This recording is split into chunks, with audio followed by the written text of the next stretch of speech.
In the first church I pastored,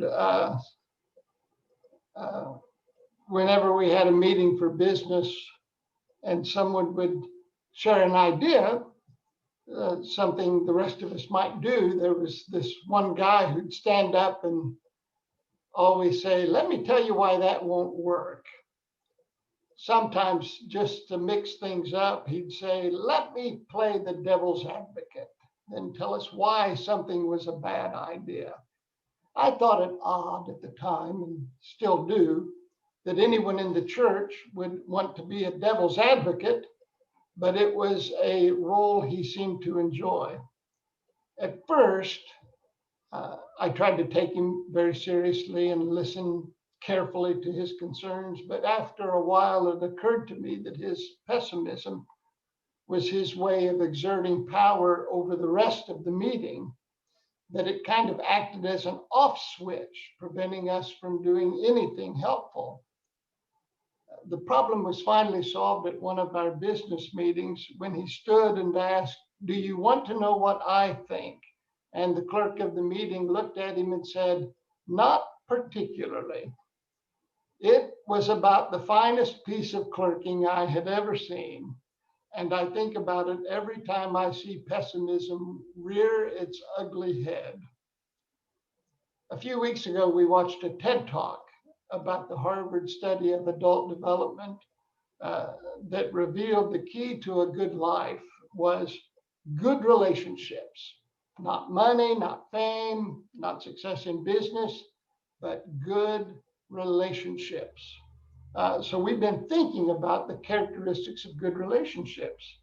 Now, there's not, unfortunately, this lecture didn't come with a whole list of characteristics of good relationships. It suggested one or two of them. So what I've been offering are my observations based on my own relationships and the good relationships I've observed and have seen others enjoy. Last week, I said that in good relationships, we allow others to be their authentic selves while at the same time being our authentic selves.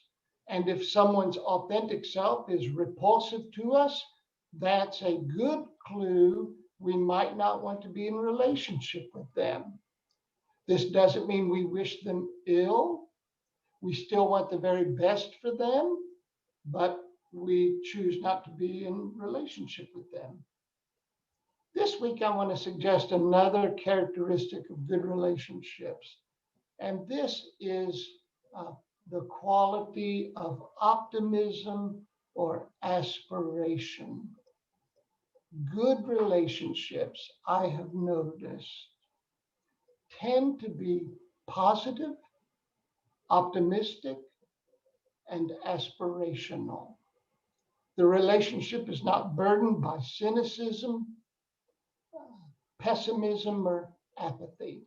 It faces life, especially the difficulties of life, with mutual hope, confidence, and trust. People in good relationships realize the toxicity of gloom and negativity, so are careful not to let those qualities become the medium in which their relationship marinates. Now, by optimism, I do not mean a false or forced cheerfulness based on fantasy or self-delusion.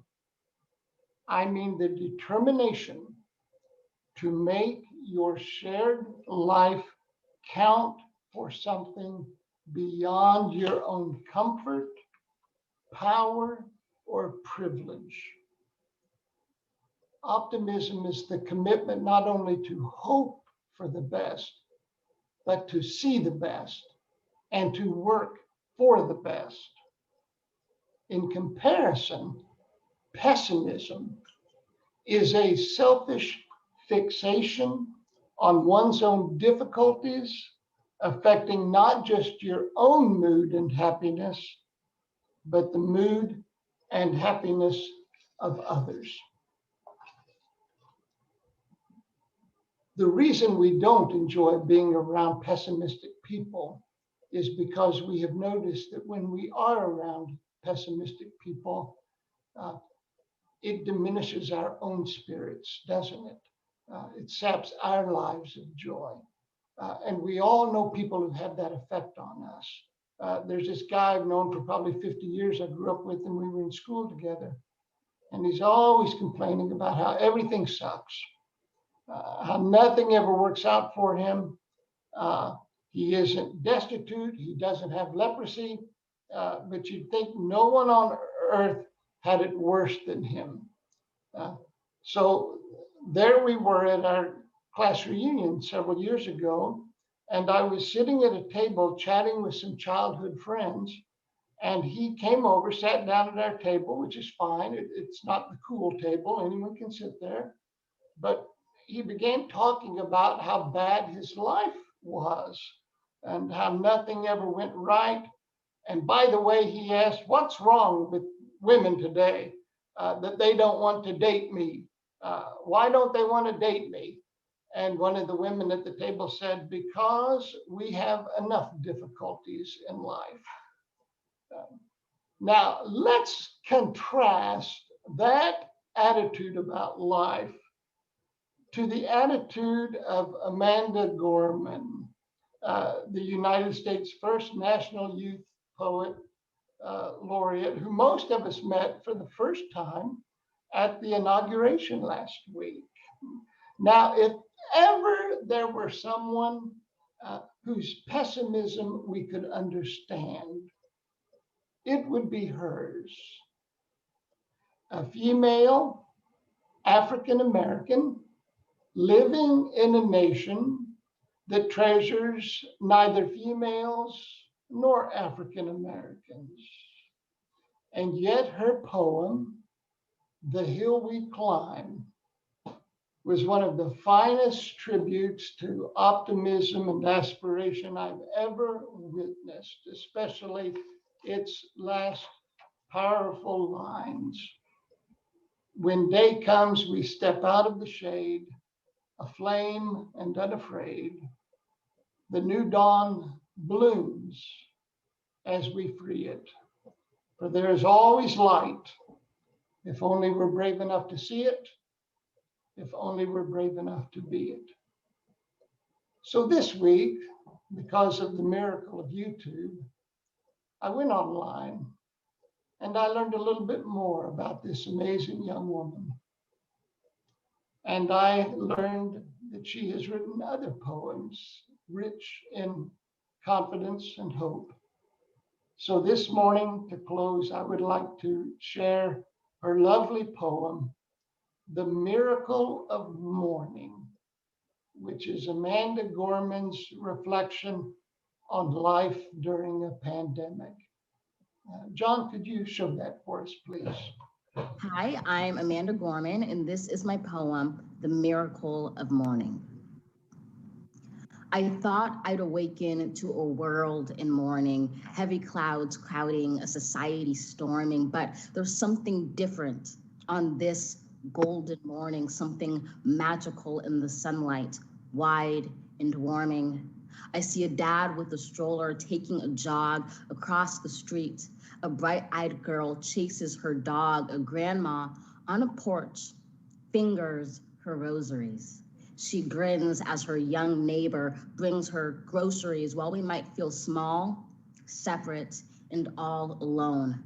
Our people have never been more closely tethered because the question isn't if we can weather this unknown, but how we will weather this unknown together. So on this meaningful morn, we mourn and we mend like lights we can't be broken. Even when we bend as one, we will defeat both despair and disease. We stand with healthcare heroes and all employees, with families, libraries, waiters, schools, artists, businesses, restaurants, and hospitals hit hardest. We ignite, not in the light, but in lack thereof. For it is in loss that we truly learn to love. In this chaos, we will discover clarity. In suffering, we must find solidarity, for it's our grief. that gives us our gratitude, shows us how to find hope if we ever shall lose it. So ensure that this ache wasn't endured in vain. Do not ignore the pain. Give it purpose. Use it. Read children's books. Dance alone to DJ music. Know that this distance will make our hearts grow fonder from a wave of woes. Our world will emerge stronger. We'll observe how the burdens braved by humankind are also the moments that make us humans kinds. Let each dawn find us courageous, brought closer, heeding the lights before the fight is over. When this ends, we'll smile sweetly, finally seeing in testing times we became the best of beings. So there you have it, friends. The heart of good relationships. That every dawn finds us more courageous. That in testing times, we become the best of beings. May it be so.